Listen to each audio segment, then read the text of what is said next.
Hey guys, Vince here with Green Joe Coffee, and just running another Q&A from someone that bought my ebook. This one's from Trenton, and so Trenton's 24. He's interested in doing a coffee shop or a truck in the future, and looks like he's an EMT. Hey, thank you for your public service. Appreciate that.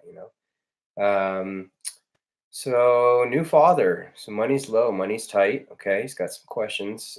Since money's tight, how should he get started? So, he's asking, should I start with a cart or a stand? How do you go about setting those up at events?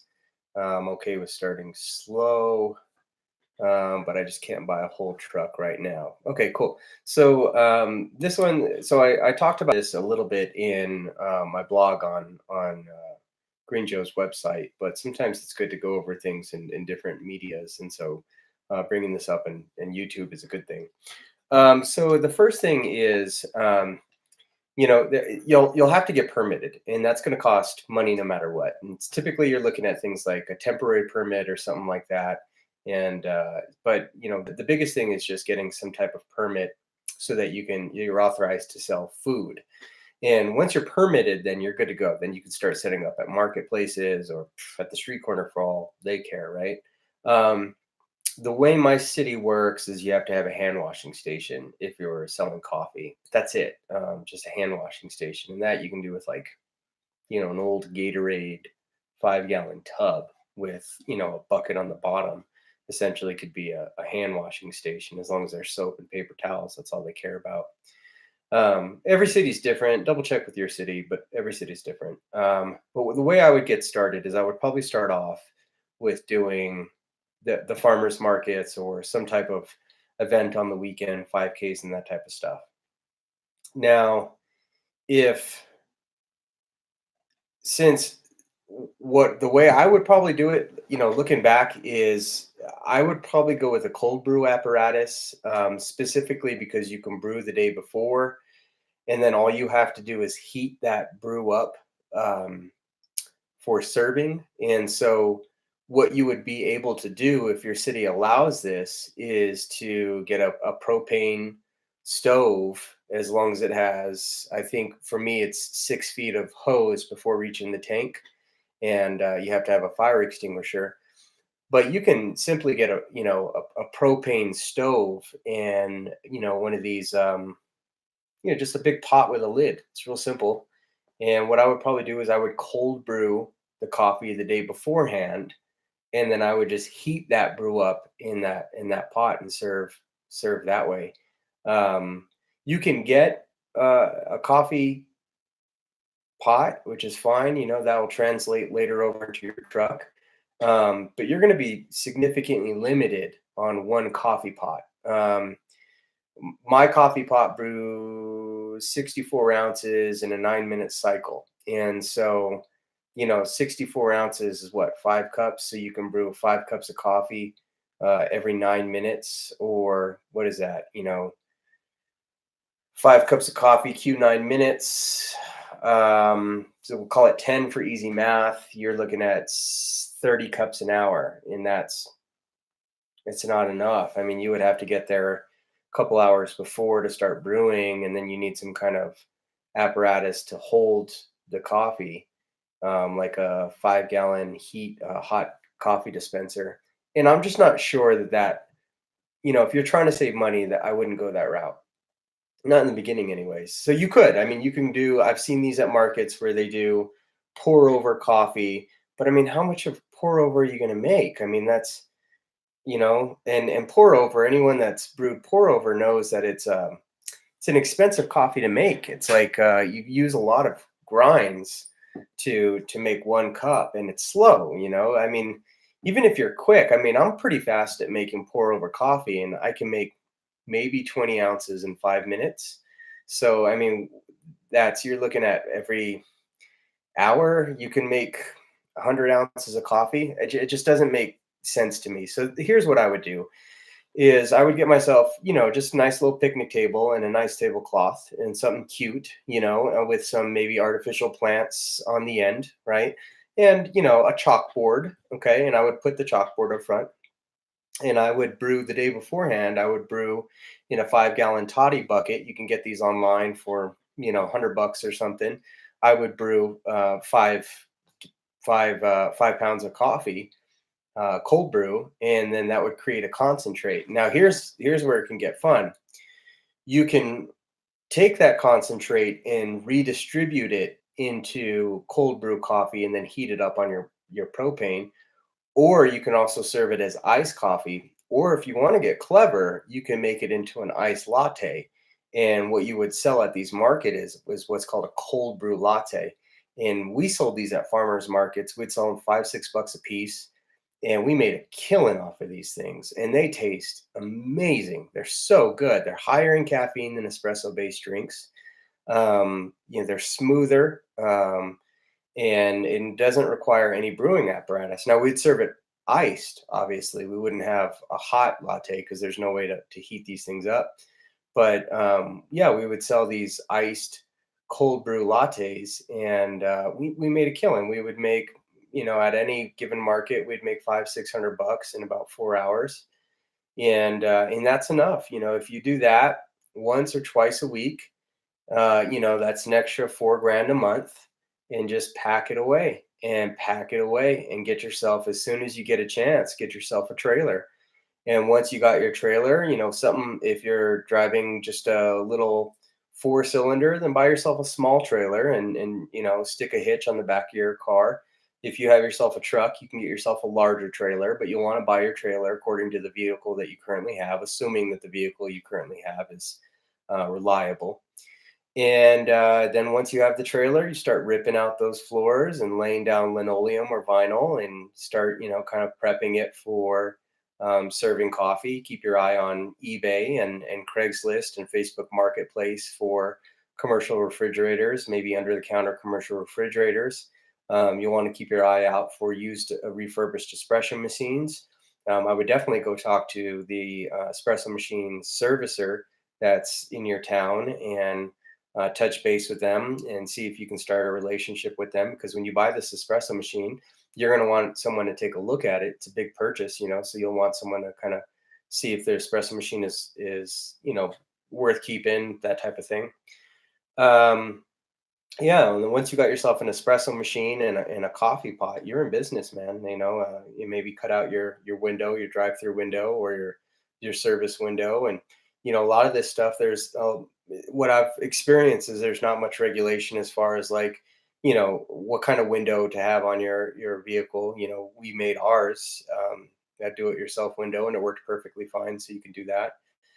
Um, but yeah, in the beginning, if you're looking on starting with no money, like you're like, let's just say you have $500 budget, okay, to start getting into the coffee business. That the approach, that knowing what I know now, and it's not conventional wisdom, and I'm sorry for this. It's not what people are going to tell you on a lot of the forums, but this is what worked for me. I was in business 4 years, and this is what I've learned. I would set up with just a tablecloth setup, just right out of the gate. Just find something cute. You can do, burlap coffee bags on the table and make it look cute. A couple, like I said, a couple artificial plants and a little chalkboard menu. Real simple, okay? And that's, all that should maybe cost you $100. Maybe cost you $100, and then get that cold brew from Toddy, and that's going to cost you maybe another $100 if you get it, if you buy a bunch of bags. And I would probably look at a small propane stove. They have ones that will fit. Oh, these the pots are usually like 10-gallon pots, maybe less, maybe anywhere between a 5 to 10 gallon pot, and it has a lid, and you can put these things on propane stoves. They're real small. They have their own set of legs. They're not these camp stoves. They're not camp stoves. They have their own set of legs and a long propane. You usually have to purchase a longer propane cord to go to your propane, because a lot of cities and states require at least 6 feet. You're not going to get that right out of the gate. You'll probably have to go modify that thing for commercial use, just fine. And then that's it. I would cold brew the day before, and then I would take my concentrate and rehydrate the concentrate into a larger into coffee. And all my cold brew recipes, they're all on my website. I mean, you can go pull them up. I send them out in my emails all the time. It's what I'm drinking now. I mean, this stuff is it's amazing. It's really good. So if you are going to go the cold brew route, I'll give you a lowdown on it. I use a 1-to-5 ratio of coffee to water, and I brew for 18 hours. I do a semi-coarse grind, and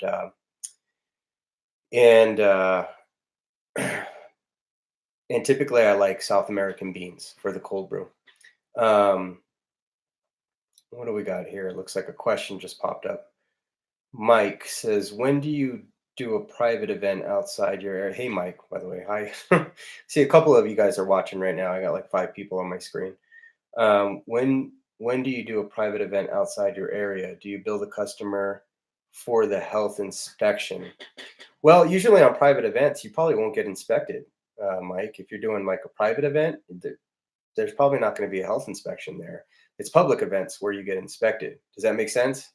Um, yep. Are you tracking that one so far? So essentially, if it's a private event, you're likely not to get health inspected. It's public events that you have to get health inspected, and then public events you just got to eat the cost.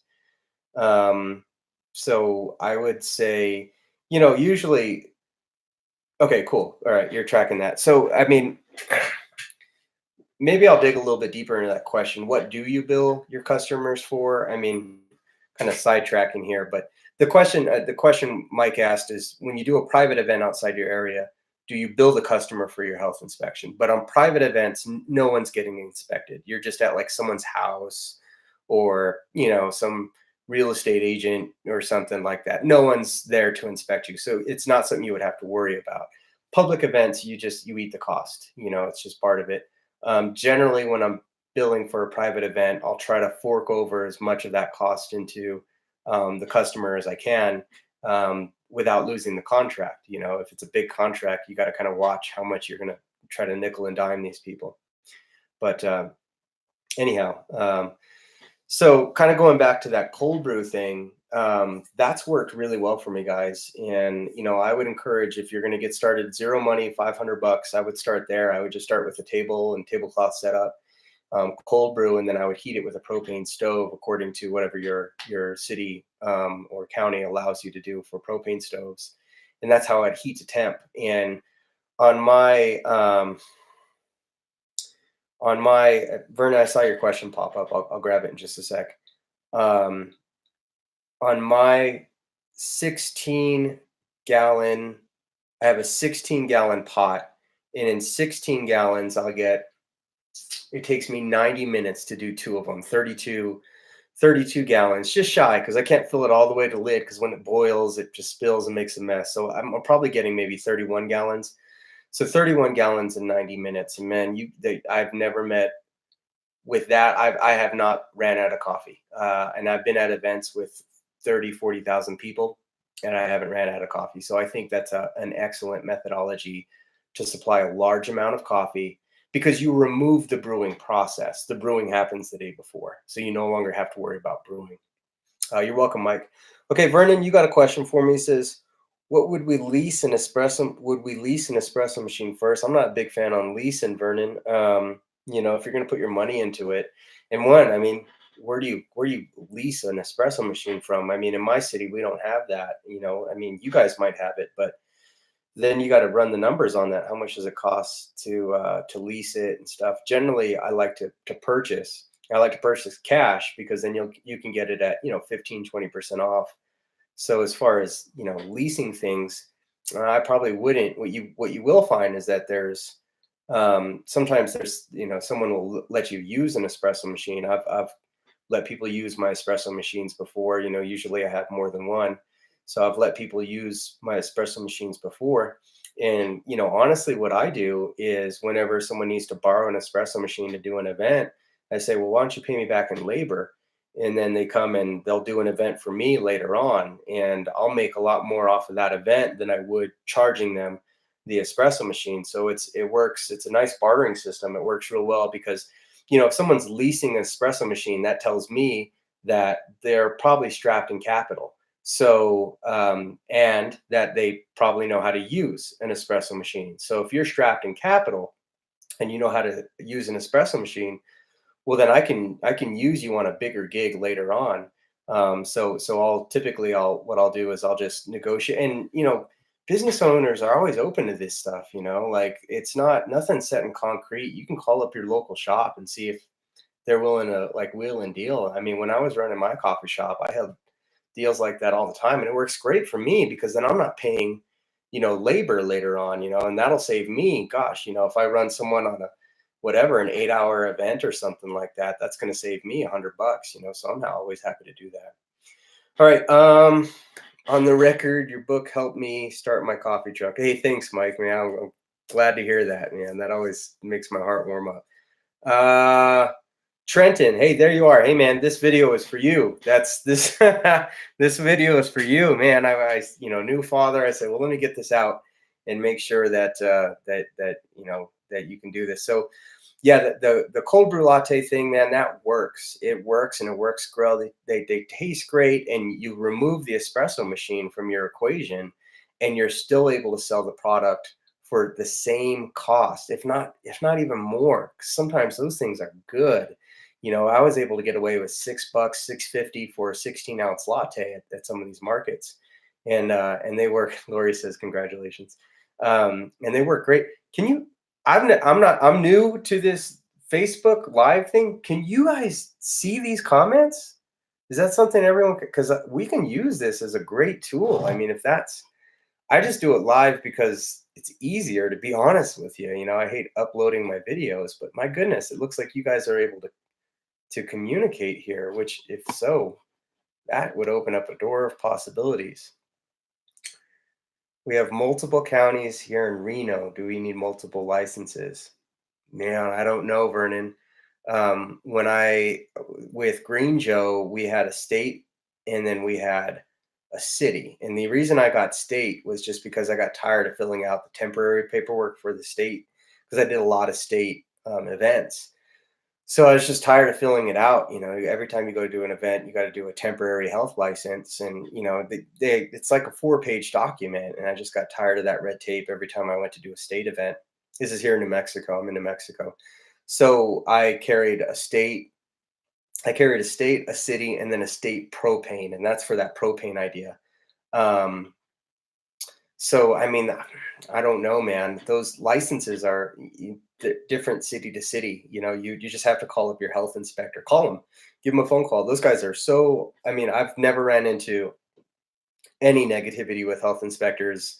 They've always been like super awesome. Like even like when I screwed up, they'd be like, "Hey, man, this is what you need to do," and they'll just point you in the right direction. A lot of those guys really, they're not, for some reason in my head, I thought they were like bad guys, like, oh, the health inspector's out to get you. I don't know why, but that's the emotional aspect I had to health inspectors, or the emotional view perspective I had to health inspectors. This is not grounded in any fact whatsoever. They're usually extremely helpful. I mean, and you just call them up and you say, hey, man, I'm a new business. I want to make sure I'm doing this right.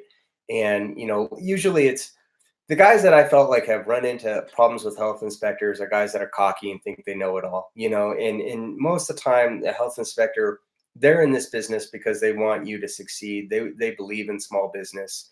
That's why they picked up the job, is so that they can work with small businesses. They're not out to get people. They just want to make sure that we're putting out products safely, which is awesome, right? We need that. And so um, literally every health inspector I've ever worked, well, I had a new guy once and he was hard, but every other inspector was really good. Just give him a call. Yeah, just give him a call. That's the best way to do it. All right, guys, look, we're 20 minutes in this video. I'm going to cut this one short. Hey, Trenton, hey, man, I hope this helps you.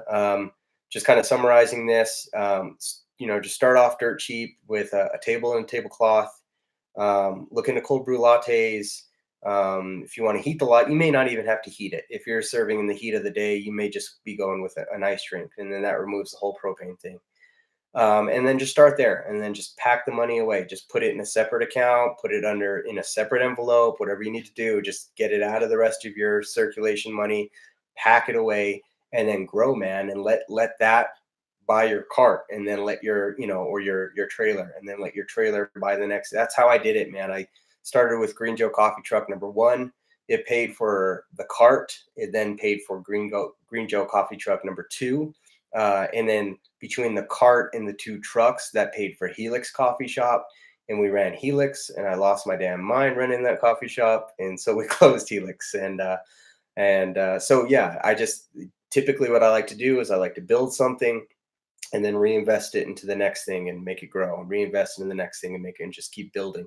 And it takes time, it takes gumption, it takes effort, it takes hope and faith, but it works, man. So my name's Vince. This is Green Joe Coffee. I'm going to go ahead and sign off from this one. Thanks, guys.